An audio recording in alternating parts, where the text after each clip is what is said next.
기독교 신앙에서 가장 중요한 것을 뽑으라면 바로 사랑과 부활이다라고 말할 수 있습니다. 사랑은 하나님의 속성 가운데 하나님의 존재 자체를 드러내는 것이고, 하나님을 믿는 믿음의 백성들이 하나님의 사랑의 충만한 가운데 거하는 것이 바로 그리스도인의 삶에 나타나는 것이다 라고 말할 수 있는 것이죠. 그리고 부활은 바로 우리의 존재 자체가 하나님의 은혜 가운데 완전히 새롭게 되어지는 영원한 생명을 얻게 된다라는 데에 가장 중요한 요소가 되는 것입니다. 그래서 기독교에서 가장 아름다운, 가장 마지막에 신앙의 정수가 무엇이냐면 바로 부활신앙이다라고 말할 수 있는 것이죠. 그리고 예수 그리스도께서 이 땅 가운데 오셔서 사역을 하시고 복음을 이루시는 가운데 결정체로 나타난 것이 바로 부활이다라고 말할 수 있는 것입니다. 그래서 그리스도인들은 이 땅을 살아가는 동안 바로 부활의 소망을 갖고 살아가는 자들이다라고 말할 수 있는 것이죠. 바로 예수를 믿는다는 것은 우리의 죄를 사하신 예수 그리스도 안에서 영원한 생명을 얻은 부활의 소망을 얻은 자들이다라고 말할 수 있는 것입니다.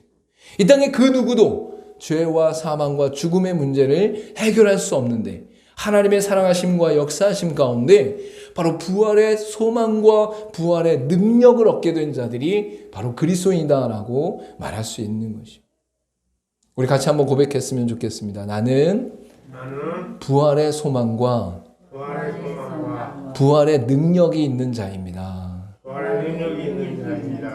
여러분은 아무런 힘과 능력이 없지만 다른 모든 사람과 동일하게 한계가 있고 유한한 제한된 인생을 살아가는 연약한 존재임에도 불구하고 예수 그리스도를 믿는 믿음 가운데 바로 영원한 부활의 신앙과 능력을 얻게 되었다라고 성경은 분명히 말씀하고 있는. 간혹 가다가 어린아이들이 나는 할 수 없어요. 돈이 없어서 걱정되어져요. 저걸 사고 싶은데 아무런 힘이 없어요. 라고 할 때 부모가 얘야 내가 사줄게 걱정하지 마 라고 말한다면 그 아이는 부모님을 믿고 네 알겠습니다 라고 소망을 갖는 것이 맞는 것이죠. 근데 어린아이가 부모님의 말에도 불구하고 부모님의 약속에도 불구하고 부모님의 책임에도 불구하고 날마다 걱정하고 있다고 생각해 보십시오. 날마다 소망 없이 살아간다고 생각해 보십시오. 그러면 부모님이 이 아이를 보면서 얼마나 속이 탈까라는 생각을 해볼 필요가 있는 거예요. 여러분이 힘과 능력과 지혜가 있어서 부활의 능력과 소망이 있는 것이 아니에요. 바로 하나님께서 이 땅 가운데 하나님의 은혜로 말미암아 예수 그리스도를 보내시고 예수 그리스도 안에서 생명을 얻게 하셨기에 우리에게는 부활 소망이 있다라고 말씀하고 있는 것이죠. 그래서 여러분이 지금 죽는다 할지라도 천국에서 거하며 이제 완전한 세상의 종말과 예수 그리스도의 재림 가운데 여러분은 완전한 부활체로 하나님과 거주하는 역사가 일어난다라고 성경은 분명히 말씀하고 있는 거예요. 여러분의 부활은 성경 가운데 나타난 하나님의 약속하신 가운데 여러분이 상상할 수 없는 최고의 모습이고 양적으로 질적으로 완전하다라고 말할 수 있습니다. 그리고 부패하지 않고 변형되지 않으며 썩음과 질병과 고통과 죽음이 없는 상태가 바로 부활체 신앙 가운데 나타난 하나님의 은혜의 능력이다라고 말할 수 있는 것이죠. 여러분 이렇게 외적으로 질병이나 고통이나 죽음이 없는 상태뿐만 아니라 하나님의 영광 가운데 하나님의 권능 가운데 덧입혀진 인생이어서 바로 영화로운 존재가 되는 것이 바로 하나님의 영광 가운데 거하는 자들의 인생이다라고 말할 수 있는 것이죠. 이 땅 가운데 우리는 타락한 인생을 살아가지만 예수 그리스도를 통해 성화되는 인생을 살아가게 되어지고 우리가 죽은 이후에 하나님 앞에 갈 때는 영화로운 존재가 되어지며 예수 그리스도 안에서 완전한 부활체로 존재할 때는 썩지도 않고 질병 가운데 거하지도 않고 죽지도 않고 하나님의 영광과 권능을 누리는 자로 하나님과 함께하는 자가 된다라고 성경은 분명히 말씀하고 있는 거예요. 자, 우리 고린도전서 2장 9절 말씀 함께 한번 읽어볼까요? 시작. 기록된 바 하나님이 자기를 사랑하는 자들을 위하여 예비하신 모든 것은 눈으로 보지 못하고 귀로 듣지 못하고 사람의 마음으로 생각하지도 못하였다 함과 같으니라. 자, 여러분 하나님이 사랑하시는 자들이 있다라는 거예요.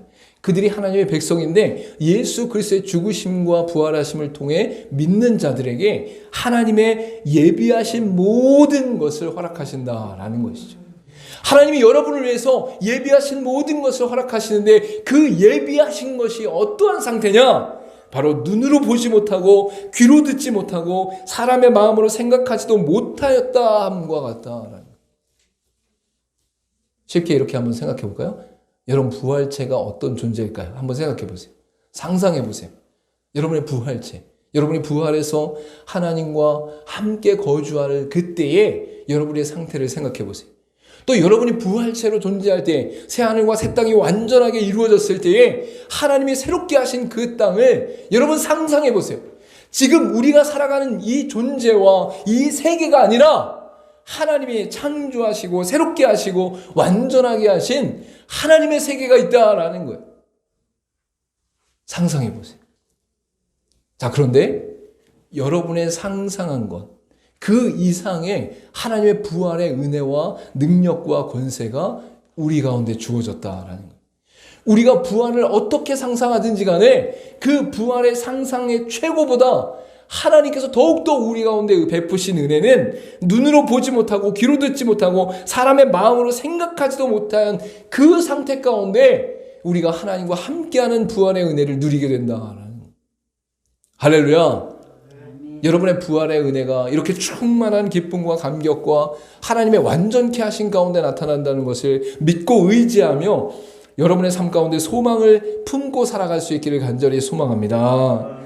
그리스도인의 부활 신앙은 바로 예수 그리스도의 부활을 통해 나타남을 분명히 말씀하고 있어요. 예수님께서 부활하지 않으셨다면 우리도 부활할 수 없는 것이, 예수 그리스도께서 영원한 생명을 우리에게 허락하지 아니하셨다면 우리도 영원한 생명 가운데 거할 수가 없는 것이죠. 그러나 예수 그리스도께서 부활의 능력과 권세 가운데 바로 영원한 생명 안에 거하심으로 말미암아 우리도 부활의 은혜 안에 거하게 된다라고 말할 수 있는 것이죠. 저와 여러분이 이 땅 가운데 부활의 생명과 은혜 가운데 거하는 그 놀라운 소망을 놓치지 않길 간절히 소망합니다. 우리 예배소서 2장 5절과 6절 말씀 같이 한번 읽어보도록 하겠습니다. 시작. 허물로 죽은 우리를 그리스도와 함께 살리셨고 너희는 은혜로 구원을 받은 것이라. 또 함께 일으키사 그리스도 예수 안에서 함께 하늘에 앉히시니. 할렐루야.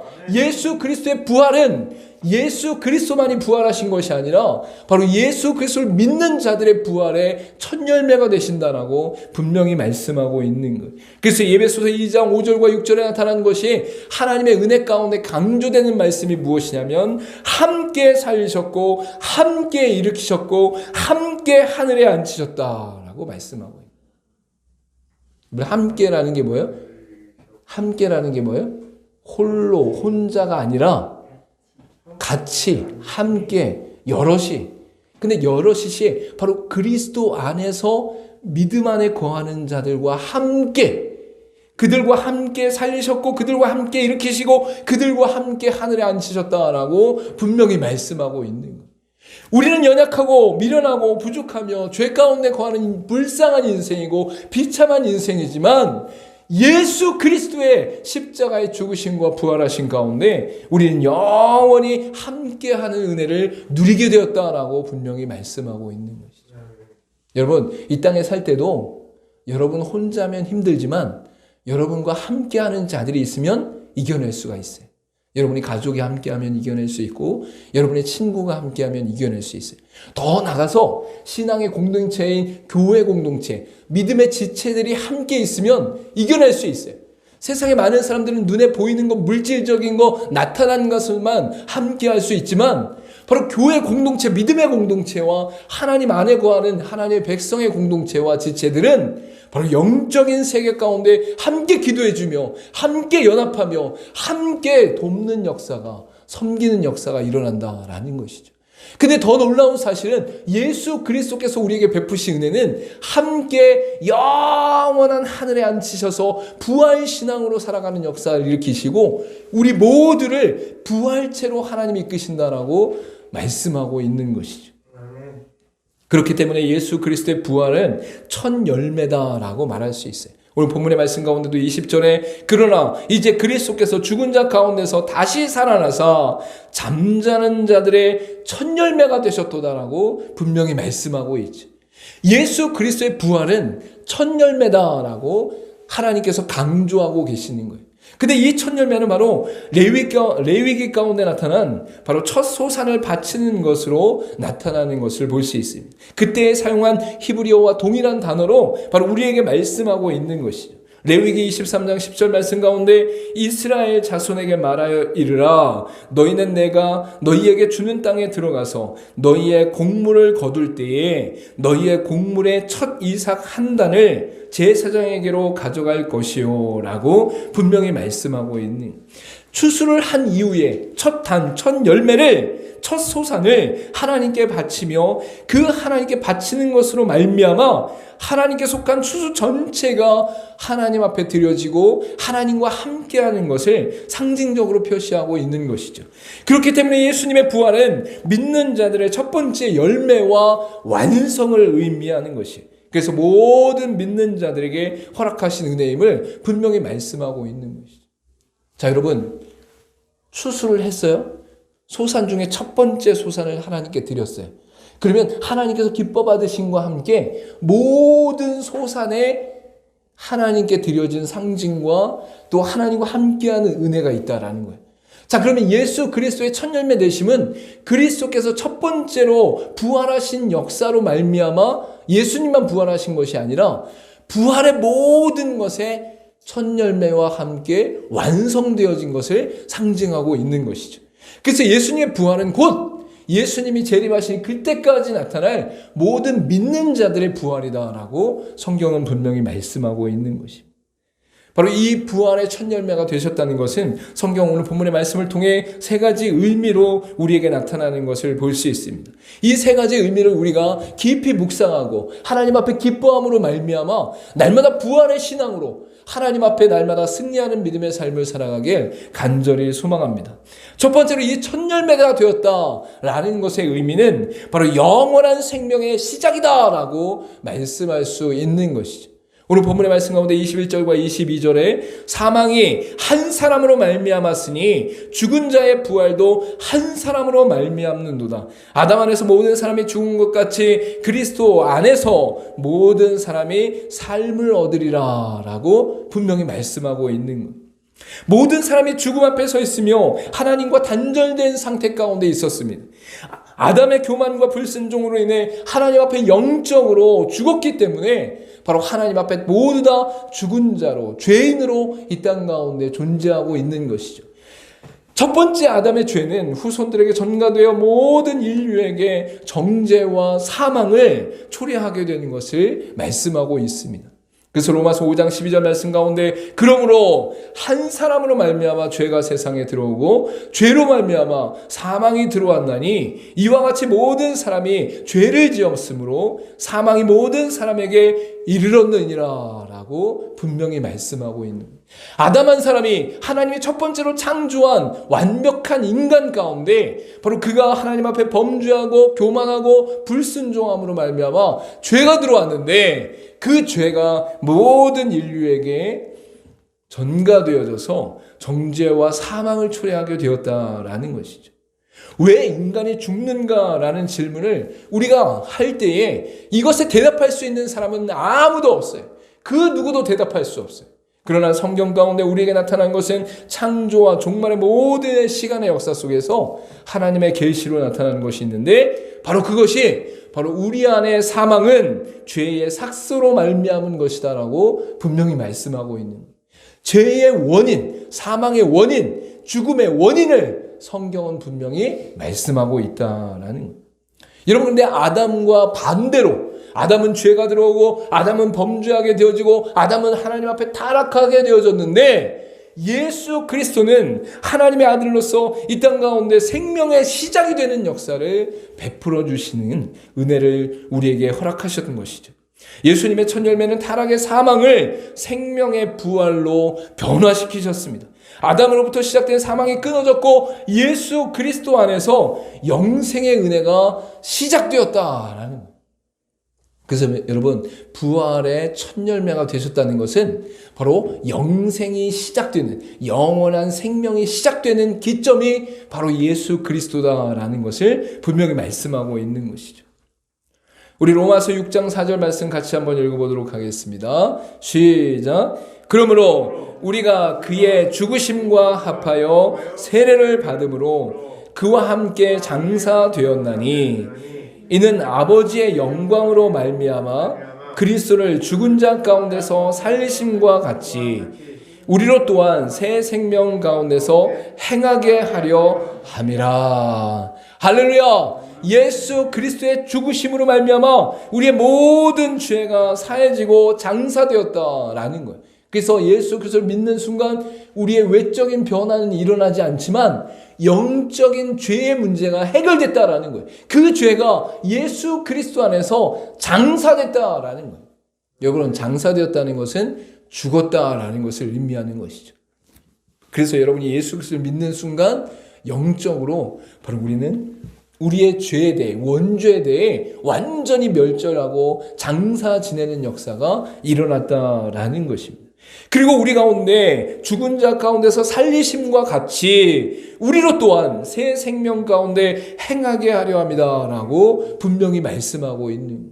그래서 예수 그리스도의 오심에 대해 예언한 것이 구약이라면 예수 그리스도가 신약 가운데 오셔서 구원을 이루신 이후에 믿는 자들의 모든 인생 속에 바로 영생이 시작됐음을 분명히 선포하고 있는 것이죠. 예수 그리스도의 부활의 첫 열매가 의미하는 두 번째는 무엇이냐면 바로 이루어졌고 이루어져가는 통치에 있다라고 말할 수 있어요. 우리 본문의 말씀 가운데 23절과 24절 말씀에 그러나 각각 자기 차례대로 되리니 먼저는 첫 열매인 그리스도요 다음에는 그가 강림하실 때에 그리스도에게 속한 자요 그 후에는 마지막이니 그가 모든 통치와 모든 권세와 능력을 멸하시고 나라를 아버지 하나님께 바칠 때라라고 분명히 말씀하고 있는 것이죠. 부활의 첫 번째로 예수님이 이루셨어요. 예수님이 첫 열매가 되셨다는 것은 예수님이 가장 먼저 부활체가 되셨다는 것을 말씀하고 있는 것이죠. 그래서 여러분, 제자들이 모였을 때, 두려워하고 있을 때, 모든 문을 잠그고 있을 때에 예수님은 벽을 통과해서 바로 제자들에게 나타나셨음을 분명히 성경은 말씀하고 있죠. 모든 공간과 시간과 초월적인 역사 속에 자유롭게 역사하시는데 그 육신 자체가 그대로 존재함을 말씀하고 있는 것입니다. 그래서 믿는 자들에게 이 부활의 역사가 그 다음으로 나타나게 된다라고 본문의 말씀 가운데 드러나고 있는 것이죠. 종말이 닥칠 때까지 하나님은 쉬지 아니하시고 하나님의 백성들을 인도하시고 구원하심으로 말미암아 하나님의 백성들이 종말의 때에 가장 먼저 부활의 역사 가운데 동참하게 됨을 선포하고 있는 것입니다. 이사야서 46장 10절 말씀 우리 같이 한번 읽어보도록 하겠습니다. 시작. 내가 시초부터 종말을 알리며 아직 이루지 아니한 일을 옛적부터 보이고 이르기를 나의 뜻이 설 것이니 내가 나의 모든 기뻐하는 것을 이루리라 하였노라. 여기서 시초라는 것은 창세기에 창조된 모든 시작, 그 모든 시작으로부터 종말이 닥칠 때까지 이 모든 세계가 마지막에 이를 때까지 하나님은 쉬지 아니하시고 바로 옛적부터 보이고 이른 것을 뜻이 나타날 것이고 나의 모든 기뻐하는 것을 이룰 것이다 라고 분명히 말씀하고 있는 것이죠. 여러분, 지금도 예수 믿는 사람들이 나타나고 있어요. 아무리 기독교가 세상의 질타와 또한 우스움을 듣고 또한 여러 가지 사건들을 통해서 낮아진 것 같이 여긴다 할지라도 복음 전도자는 끊임없이 일어나고 복음을 받아들이고 예수 그리스도 안에 거하는 자들은 점점 늘어나고 있어요. 왜? 하나님의 일하심이 우리 눈에 보이지 않는 모든 세계 속에 지금도 역사하시기 때문에 예수 그리스도의 부활의 첫 열매는 바로 예수 그리스도의 부활을 아직도 믿지 않는 하나님의 백성들을 이끄시는 데에 하나님이 이루고 계신다라는 거예요. 그래서 기독교 신앙에서 가장 중요한 것 중에 하나가 무엇이냐면 이미와 아직의 상관관계다라고 말할 수 있어요. 예수 그리스도의 구원은 완전히 이루어져서 이미 완성되어졌는데 그 완성된 하나님의 구원이 앞으로의 세대 가운데 끊임없이 구원하시는 역사로 말미암아 아직 드러나지 않는 역사가 나타나게 되는 것이죠. 그래서 예수 그리스도의 재림하신 그때에, 종말이 일어날 그때에 하나님의 완전한 구원의 역사가 이 땅 가운데 드러나면서 새하늘과 새 땅 가운데 영원한 생명의 역사가 나타나게 되는 것을 볼 수 있는 것이죠. 그렇기 때문에 하나님의 구원은 이미 이루어졌으나 앞으로도 지속적으로 이루어지는 역사가 일어나게 되어지고, 결국 영원한 재림의 역사 속에서 새하늘과 새 땅이 이루어지는 역사가 일어난다라고 말할 수 있는 것이죠. 결국 예수 그리스도의 재림 가운데 믿는 자들은 생명의 부활로, 믿지 않는 자들은 사망의 부활로 이끄심을 말씀하고 있습니다. 추수하시는 하나님의 주권과 통치 안에서 믿음의 백성들이 하나님께 나아가고, 믿지 않는 이들은 영원한 죽음으로 멸하신다라고 말씀하고 있는 것이죠.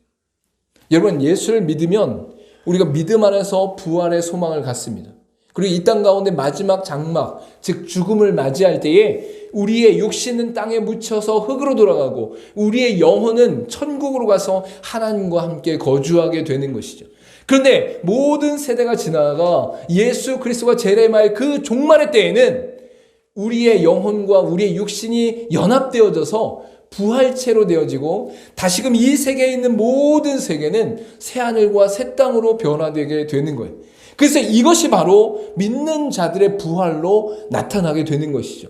그리고 이 믿는 자들의 부활 이후에 영원한 사망 가운데 와는 그 모든 믿지 않는 자들의 인생 가운데 영원한 사망의 부활이 나타나게 된다라고 말씀하고 있는 것입니다. 우리 누가복음 22장 37절 말씀 한번 같이 읽도록 하겠습니다. 시작. 내가 너희에게 말하노니 기록된 바 그는 불법자의 동류로 여김을 받았다 한 말이 내게 이루어져야 하리니 내게 관한 일이 이루어져 가미리라. 제자들을 향해 말씀하실 때에 내가 불법자들과 같이 십자가에 달려 죽을 것이다. 그것이 바로 모든 인류를 구원하는 하나님의 방식이다라고 분명히 말씀하고 있는 것이죠. 근데 이때에 예수님께서 제자들을 향해 뭐라고 말씀하십니까? 내게 관한 일이 이루어져 갑니다 라고 분명히 말씀하고 있어요. 십자가의 죽으심과 부활하심을 통해 하나님의 구원이 완성됨과 동시에 이 죽음과 부활을 통해 죄사함과 부활의 역사를 이 땅 가운데 믿는 자들에게 이루어 가시는 역사가 끊임없이 나타난다라고 말씀하고 있는 것이죠. 마지막으로 세 번째로 부활의 첫 열매가 되었다라는 것은 결국 사망은 완전히 멸망받게 된다라는 것을 분명히 말씀하고 있어요. 오늘 본문의 말씀 가운데 25절과 26절에 그가 모든 원수를 그 발 아래에 둘 때까지 반드시 왕노릇 하시리니 맨 나중에 멸망받을 원수는 사망이니라 라고 분명히 말씀하고 있는 것이죠. 여러분, 사망은 인간의 죄로 말미암은 것이고 사탄으로부터 나타나는 죄의 권능으로서 하나님을 대적하는 것이 바로 사망이에요. 사망이라는 것은 그 어떤 사람도 피해갈 수 없는 것이고, 그 사망으로 말미암아 인생은 아무런 소망이 없는 상태 가운데 있게 되는 것을 말씀하고 있는 것이죠. 여러분, 이 땅 가운데 살아가면서 우리가 얼마나 소망을 품고 살아갑니까? 조금 더 돈을 벌고, 조금 더 잘 먹고, 조금 더 잘 입고, 조금 더 잘 살고, 이러한 삶을 살아가는 거예요. 그래서 우리가 청년이었을 때는 좋은 대학에 가고, 좋은 직장에 가고, 좋은 결혼을 하고, 좋은 집에 사는 것이 삶의 목적이 되어지죠. 중년이 되어지면 우리 자녀들이 잘 자라고, 잘 성장하고, 잘 학교에 다니고, 좋은 학교에 가고, 좋은 직장에 가는 것을 소망으로 품고 살아가죠.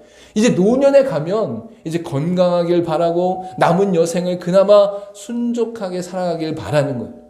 자, 그런데 어떠한 시대와 어떠한 세대와 어떠한 나이와 어떠한 때라도 죽음을 맞이하면 아무런 소망이 없어요. 조금 잘 먹고 잘 살려고 하는 것도 죽으면 아무 소용이 없는 거예요. 우리 자녀들이 잘 되고 우리 자녀들이 좋은 학교를 가는 것이 우리의 삶 가운데의 소망이지만, 내가 죽으면 아무런 소망의 근거가 되지 않는 거예요. 우리가 이 땅 가운데 좋은 것들을 바라고 좋은 삶을 살아가는 것이 결국은 죽음 앞에, 사망 앞에 다 사라지게 된다라고 말씀하고 있는 것이죠. 그러나 그 사망, 이 땅 가운데 우리의 인생 가운데 아무런 소망도 갖지 못하게 하는 그 사망에 대해 하나님은 완전히 멸하신다라고 분명히 말씀하고 있는 것입니다. 우리 데살로니가 후서 2장 3절과 4절 말씀 같이 한번 읽어보도록 하겠습니다. 시작. 누가 어떻게 하여도 너희가 미혹되지 말라.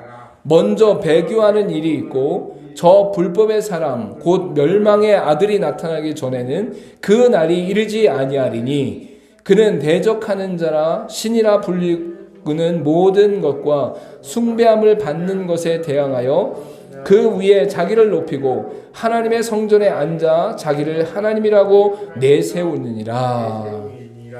이때 가운데 사망 가운데 우리의 삶을 이끄는 이 사단의 권세, 미혹하는 권세, 하나님의 위치에 있는 권세에 대해 하나님께서 분명히 말씀하시면서 그 날이 이를 때에 이들을 완전히 멸하실 것이다 라고 분명히 말씀하고 있어요. 인간의 타락 전부터 사단은 하나님을 대적하여 인간을 유혹하는 존재로 이 땅 가운데 역사하였습니다. 하나님의 거룩함을 쫓아 행하지 않는 모든 이들이 봐도 사단의 권능 아래 있는 자들이다 라고 성경은 분명히 말씀하고 있어요. 사단만 이 땅 가운데 존재하는 것이 아니라 사단이 아님에도 불구하고 죄의 본성 가운데 거하는 자들 중에 하나님의 권능에 도전하는 자들, 하나님 앞에 교만한 자들, 하나님을 인정하지 않는 자들은 바로 사단의 권능 아래 있는 자들이다라고 말할 수 있는 것이죠. 이들은 흥황하는 것 같으나 결국 패망하게 되어지고 멸망하게 되어진다라고 성경은 분명히 말씀하고 있습니다. 공의와 사랑의 하나님을 향해 절망과 부패를 일으키는 대적에 대해 결국은 멸망할 것을 말씀하고 있는 것이죠. 부활의 첫 열매는 사망을 무력화시키는 능력이다라고 말할 수 있는 것입니다.